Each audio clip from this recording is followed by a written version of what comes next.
There has been a delay in the start of this evening's session of the Democratic National Convention.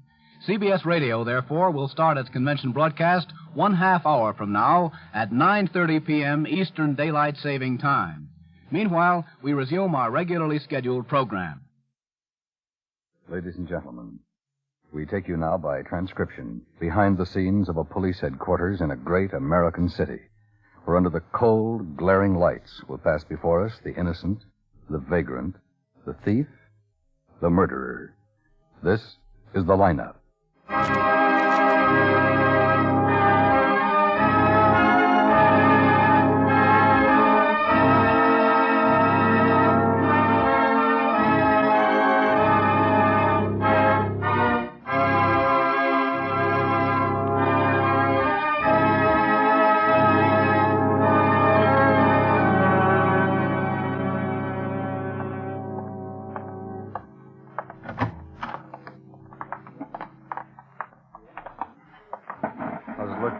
Kendall picked up 2 good prints at the jewelry store. Checked right out. They fit Hennessy. Well, how about the mug? Bertram Goldberg and Carlisle made him right away. Murph went through Hennessy's room, found most of the stuff from the McClure Hall. The rest of it's bound to turn up.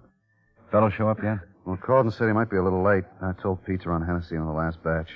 Got 48 coming through tonight. Oh? Yeah. Hennessy fell from Colorado Springs 4 years ago. The same stuff, jewelry store? Cattle rustling. Huh? Yeah. Well, this boy's been around. He still owes him 5 for breaking parole in Kansas City. I'll be done. Well, I'll grab one over here. When fellas come in, show him over, will you? Right, Ben.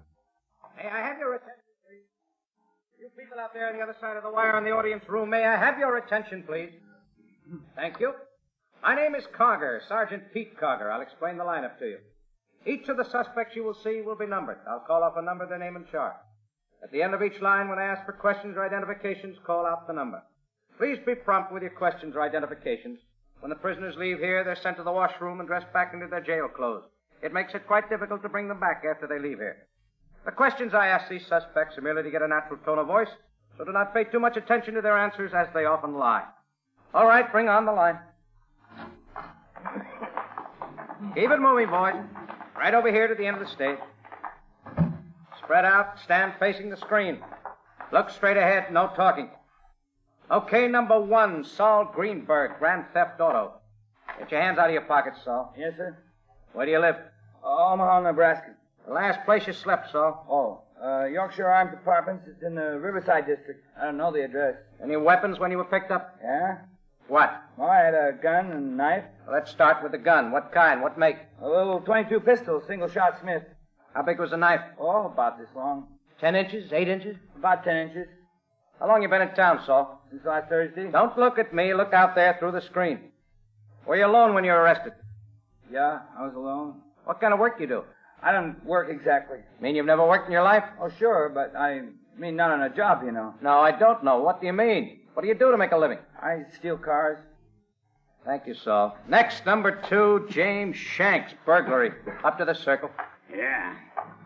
Living any particular place these days, Jimmy? Oh, nah. Now, you know me, Sergeant. Carger, huh? Yeah. Eyes ain't so good no more. How you been? Fine. Where'd you sleep last night, Jim? Last night? Yeah, last night. Over on Glenview in a parked car. How about the night before? Oh, same street, different car. Ever think about getting a job, Jimmy? Oh, sure. I thought about it a lot. That all? I had a job once, Carger. I like to kill I'm people. Sergeant Carger, Jimmy. Oh, no offense. Anybody with you when you were arrested? I was going to tell you about when I worked. Answer the questions. Anybody with you when you were arrested? Well, yeah. A guy named Donald. You don't know the rest of his name? Oh, just Donald. I don't know him very long, an hour or two. Donald Rhodes? Well, he's in the next room. I saw him here just before I come out here. He's a nice kid. You know how old he is? No. He's 17, Jim. This is his first lineup. No, honest? Honest? His first, huh? Well, what do you know about that? I know he won't like it very much, Jim. Number 3, Rudolph Tate, open charge. Where do you live, Rudolph?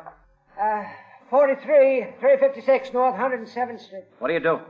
I'm a butcher. Where do you work? Lansdowne Market. When were you arrested? This morning at the market. Anyone else arrested with you? Yeah. Him, and him. You know these men? Sure. George Zimonetti, right there. Frank and Paul Dorsey, the other two fellas. And Vic Spade. How long you known him? Which one? Demonetti. Well, all of my life. How about the Dorsey brothers? Oh, let me see. It's about 5 years, maybe 6. And Spade? Just a couple of weeks. It's his fault. What's his fault? It was all his idea. He come in and asked us to do it. you in his office. Did he make you do it, Rudolph? I'm telling you, he had the idea in the first place. The whole thing was his idea. Quine, Or did he make What's you up, do it? man? That's what I want take to care know. of fellows when he comes in. I'll Well, be with Rudy? Waldo. Here's the sheet. All his idea. Okay, Asher. We'll see you, That's Ben. all I Right. can say. All right, slide on down. Number 4, George Demonetti. Whew, it's hot in there. Air conditioning went out. Again? It's a mess. I ought to pull the whole system out and start over. Oh, you said it. Maybe someday. Maybe. Bill? Keep working on him and check with me later. Ben's starting from this end. Come in, Ben. Asher. Yeah, that's right. He just came in. Okay. Bye. Ben, Ed Drinkler's been snatched. The restaurant man? Yeah. His wife got this telegram at 8 o'clock tonight. Western Union people notified us. I have your husband. I want 10,000 in 10s, 20s, 50s. And let you know where you can pick him up. If you call him the police, he'll be dead. Stand by. It was phoned into the office from a pay booth in Arvada. No way to track it down. Let's see that, Ben. Yeah, here. Now, this is the story. Drinkler called his wife from his office last night about 6 and said he had some work to get out. Mrs. Drinkler called him back there about 9, and he said he'd be home by midnight. Mrs. Drinkler went on to bed. When she got up this morning, she assumed he'd left the house already, but when he didn't show up for dinner tonight, she got worried and phoned the office. They told her he hadn't been in all day long. Mrs. Drinkler was phoning friends around town looking for him when the wire came in. Small got there about half an hour after the messenger boy. He's still there. Any leads? Now, I sent a detail down to Drinkler's office. Murph and Crockett talked to his secretary and office manager. They weren't much help. People who work in the building, night watchman and scrub lady, said Drinkler had a visitor about 10 o'clock last night. Tall man, well-dressed. Gave a pretty hazy description. Could have been anyone. We're checking it out. That all? That's about it. Drinkler's car is still parked in the rear of the building. Something may turn up later on. Right now, we're going to have to play along. Well, what happened? Mrs. Drinkler didn't have any trouble getting the money. It's being marked right now. The boys are working on it. You know what we're up against, Ben. Can't spend too much time. We'll have to figure it out as we go along. Yeah. Here's the address, 313 Cherry Drive, straight out York, till you get to the Parkway, then right, 2 blocks beyond the golf course. Take 17K. It's cleared with motor pool. Okay. Place might be watched. Park down the street and go in the alleyway. I've got units here, and here. Radio controls all set up. Right. The contact will be by phone or message again. It's the only way right now we can depend on getting any kind of lead. Small, Adler, Papish, and some men from the crime lab are out there. Federal man should be along pretty soon. I'll bring Carger and Quine out with me later on. Okay, that's it. Right. Now, use anything, anyone. Do anything that occurs to you, Ben. I'll be right with you all the way. Okay. Oh, Bill. Huh? How's Mrs. Drinkler taking it? She wants her husband back.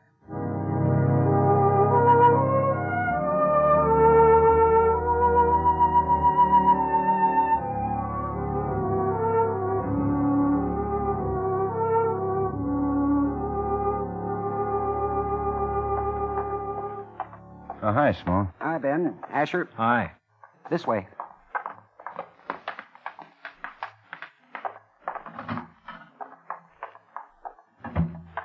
Mrs. Drinkler's in the next room.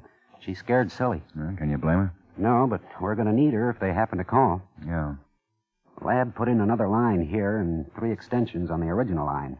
This one in here, one on the floor below us in the kitchen, and one in the hallway. All right. Asher, take the extra line and check the telephone company. And keep all the lights out except in the living room. Right, Ben. They tricked up a tape recorder. Any call comes in will go on the tape automatically the minute the connection's made. Circuit's wide open? Yeah. What do you think, Ben? Well, she got the wire 3 hours ago. I don't think they'd take any chance of staking the place out to see what she did. Looks too good right now. Holding him a whole day before contacting her. Well, there's a chance they'll call in tonight sometime, if they cased it at all. You got a smoke, Ben? Here. Thanks. Anybody else in the house? The boy's in Europe this summer. The cook left 2 days ago on a week's vacation. Mrs. Drinkler's been holding it down. Well, I guess I better... Feeling a little better, Mrs. Drinkler? Why don't you all go away, Sergeant? Why don't you leave my home, please? We want to help you, ma'am. This is Lieutenant Guthrie. How do you do? Will How do you please do? take these men away? Mrs. Drinkler, we're going to do everything humanly possible to bring your husband back here safely and to get the people responsible for taking him. We should try to see it our way. He's my husband. I want him back. I'll pay them the money they want. I just want my husband, don't you understand? Yes, ma'am. We want him back, too. He's our first concern. Please, Mrs. None Drinkler. of you understand. None of you. They'll get frightened when they know you're here. They'll kill him. They'll kill Ed. There's nothing to stop them. There's everything to stop them. They know that the police and federal people would never stop looking for him if they did that. You don't really believe that, Lieutenant. I know you don't. I've been sitting in my room thinking about it. They'd kill him because there's no reason to keep him alive. Get Dr. Gerson out here, will you? No Right. reason at all. Now you people are here and they'll kill him because you're here. Wouldn't you like to go in the Because bedroom? you're here. Why are you here? To get your husband back alive, No. Mrs. Drinkler. No, that isn't true. He's been missing a whole day. You think Ed's already dead, don't you? Please, if you just You try know to... he's already dead, don't you? You know it. We only know that he's got to be found, Mrs. Get Drinkler. out! Get out of my house! Get out! Get out! Get out! You're making him kill him! Get out! Get out!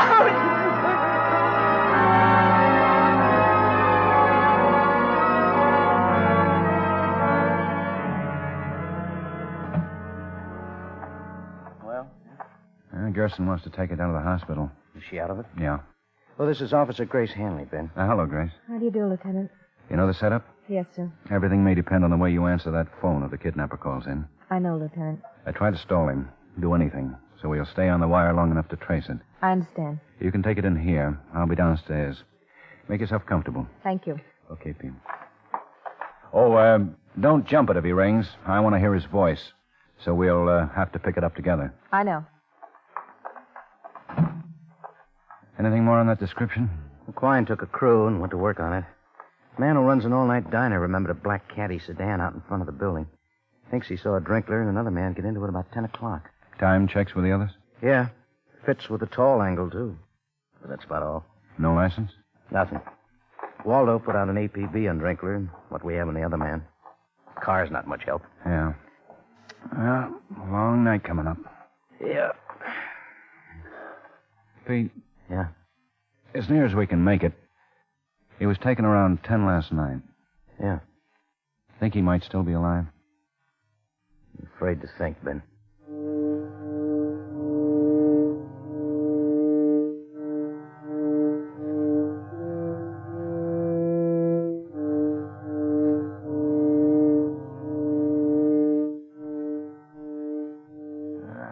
What? My last smoke. Here. Thanks. Yeah, it's almost 5. Yeah. Hi. Hi. You two still awake? Trying to be.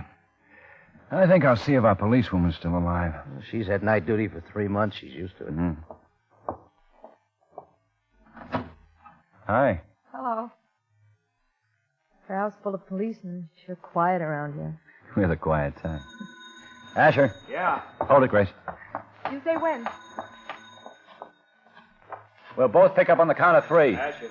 1, 2, 3. Hello? Hello. I want to speak with Mrs. Drinkler. This is Mrs. Drinkler. Are you the man? Did you get the money? Yes. In 10, 20s, 50s? Yes, just as you asked. It's all... What do you want me to do? Get 10,000 more.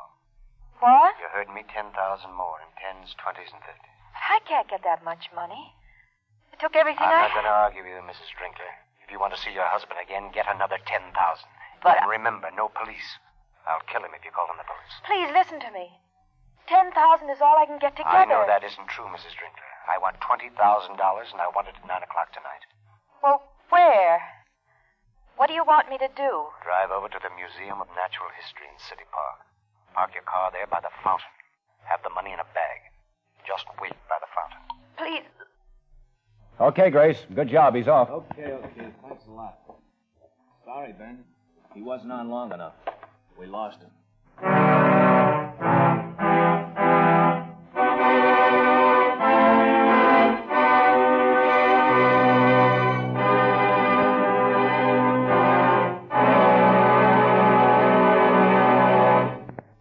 Almost 300 specialists, reporters, writers, technicians, and engineers are on the job for CBS Radio at the Democratic Convention. That's one reason why CBS Radio convention coverage is complete, bringing you not only the meetings on the floor, but also the highlights and news breaks all around Chicago at convention time.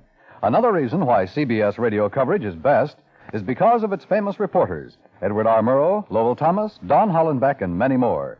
Stay tuned to CBS Radio for the whole story of the Democratic Convention.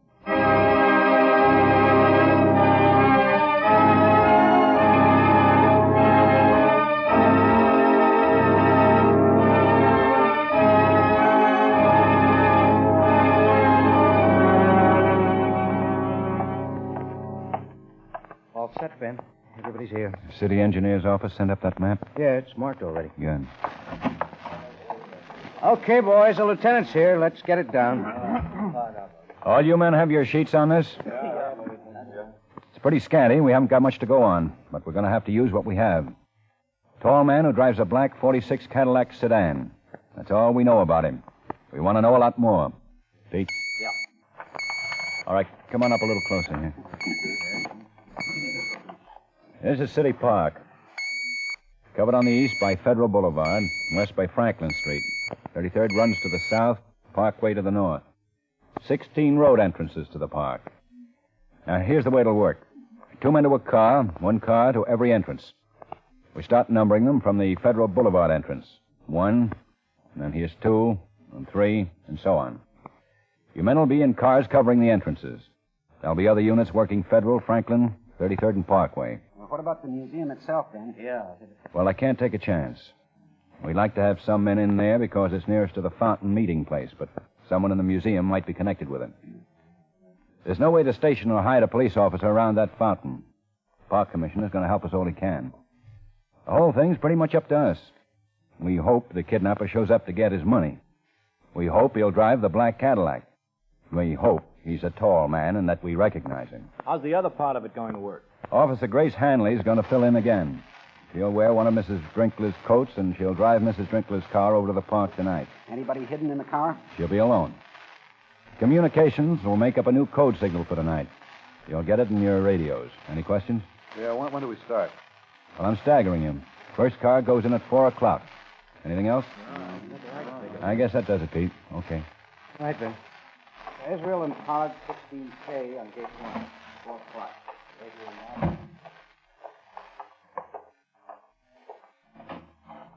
How's it look, Ben? Well, seems like the best thing we can do. Try to sucker him into a trap. I don't like it. Neither do I, Bill. This bird's really done a slick job. Not one lead. Nothing we can get hold of. Yeah. Anything new in the car? Not even a possible. Benny's got us. The whole force has been alerted. Drinkler's description's been broadcast every half hour since 9 o'clock last night. The kidnapper and the cars on the wire all over the country, and still he's got us. I don't want anybody taking a break until we get him. Right, Bill. Waldo. Hold it, Ben. Yeah? Yeah? Okay, let's check it out. Bye. Small. Man at the diner picked one. A guy named Charles Newton. Says he looks like the man who was with Drinkler.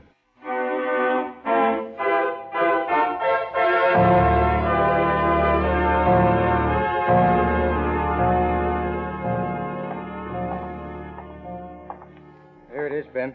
The whole package. All right. And where's the make sheet? Oh. Charles Edward Newton, male Caucasian, age 31. Height 6 feet 2 inches. Weight 162 pounds. Dark brown hair, blue eyes. Last known address 5768 Gilpin Avenue. Previous arrest, narcotics, August 3, 1949. There's a mama sheet here. Yeah, not much on it. He's from Topeka, Kansas. Okay. Let me see that. Mm-hmm. Doesn't look much like a kidnapper, does he, Ben? I don't know. What's a kidnapper supposed to look like?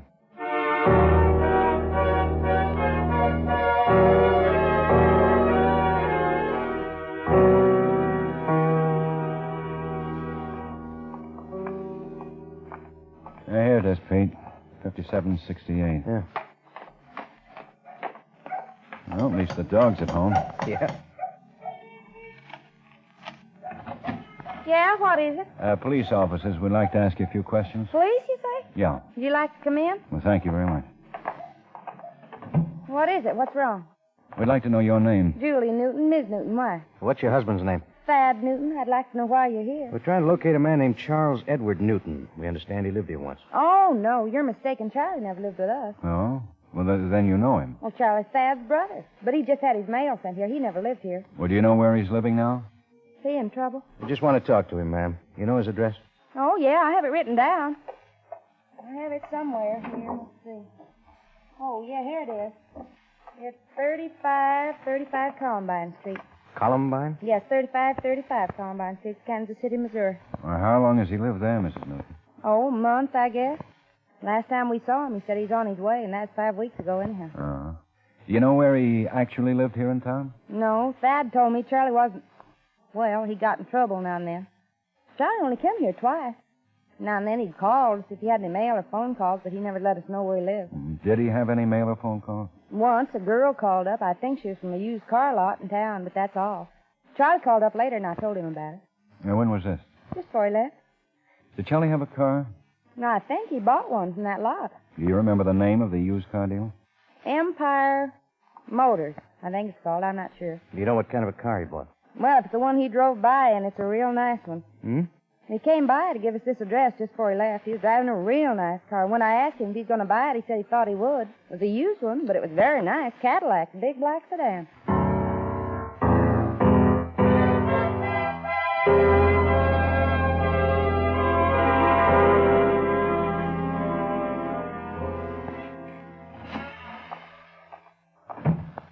Car was purchased 5th of last month. Man at the used car lot identified the mug, but sales slip showed Newton used the name Raymond Atlas.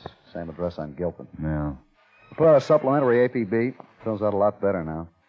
Had a complete description on Newton and the car. Well, he's somewhere in town. At least he was yesterday. Anything from Kansas City? Yeah, it just came in. No Columbine Street there. Yeah. Well, 3:30. You going out to the park pretty soon? I hope we don't have to. Get anything out of Newton's brother? He said he didn't have much to do with Charles. Thought he might have worked as a cook in one of Drinkler's restaurants once. Didn't know. Checking it now. You set it up all right. Yeah, he sure did. Hi, Ben Quine. Hi. I talked to the bartender and owner of the Curtis Bar. He remembered Newton coming in there off and on for a year. Says he came in about a month ago and told everybody he was leaving town. Haven't seen him since. Oh, excuse me. Yeah, that's about the only place we had listed on his mama sheet. Yeah. Yeah. Well, Right. he's covered up Ben. everything. Yeah? Pete's waiting for you in the garage. Oh, okay. Oh, did Small check in? Yeah, Mrs. Drinkler had a stroke. Bad? She's paralyzed on one side. Can't recognize anybody.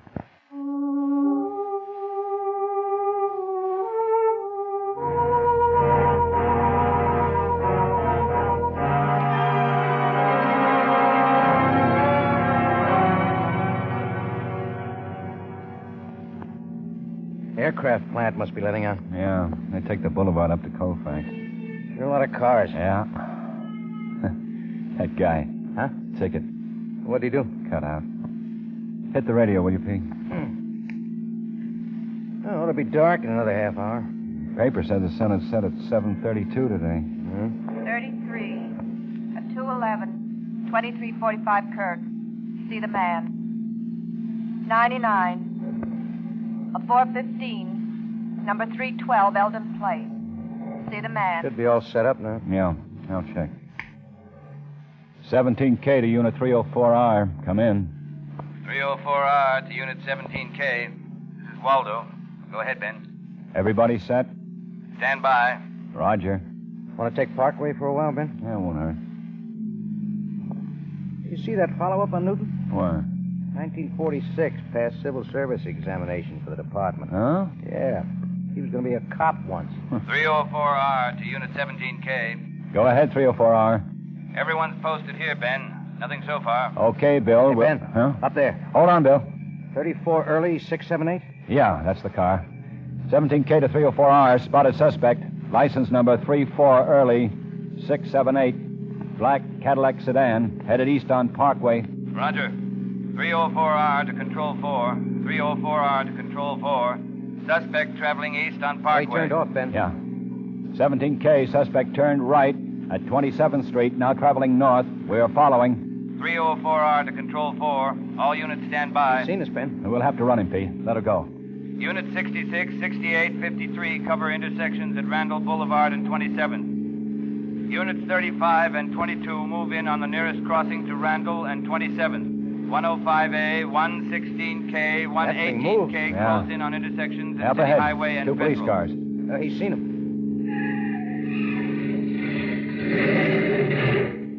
Now, right against that signboard. Yeah. Ah, there he goes, Ben. Newton! Look out, Pete! You all right? Yeah. Come on. Which way? Toward those houses. No! He's doubling back for the street. Yeah.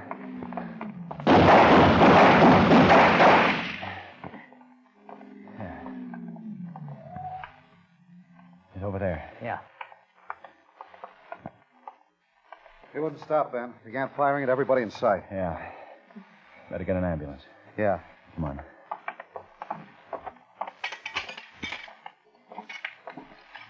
Sure smashed up the front of it. Yeah.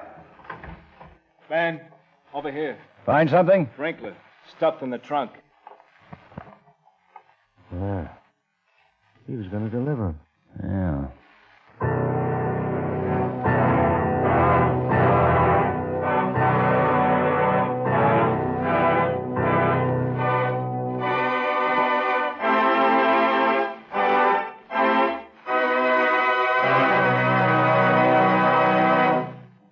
The lineup, where before you pass the innocent, the vagrant, the thief, the murderer. Listen again next week when we again bring you the lineup. May I have your attention, please? You people out there on the other side of the wire in the audience room, may I have your attention, please? Thank you. My name is Cogger, Sergeant Pete Cogger. I'll explain the lineup to you. Each of the suspects you will see will be numbered. I'll call off a number, their name and charge. If you have any questions or identifications, please remember the number assigned to the prisoner as I call his name. At the end of each line, when I ask for questions or identifications, call out the number. If you are sure or not too sure of the suspect.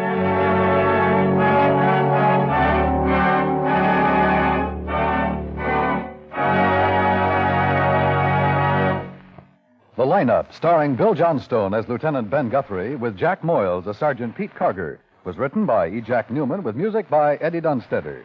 Featured in tonight's cast were Hy Everback, Raymond Burr, Joe Duval, Howard McNear, Peter Leeds, Virginia Gregg, and Gene Bates.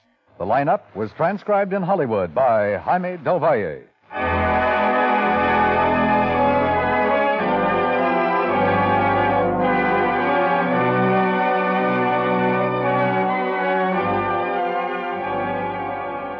Many people may not have enough money to contribute to our national campaigns, but today the appeared at the battle lines of Korea is pitifully thin. American men may be suffering, perhaps dying, because of a lack of that life-giving plasma. Make your blood contribution now.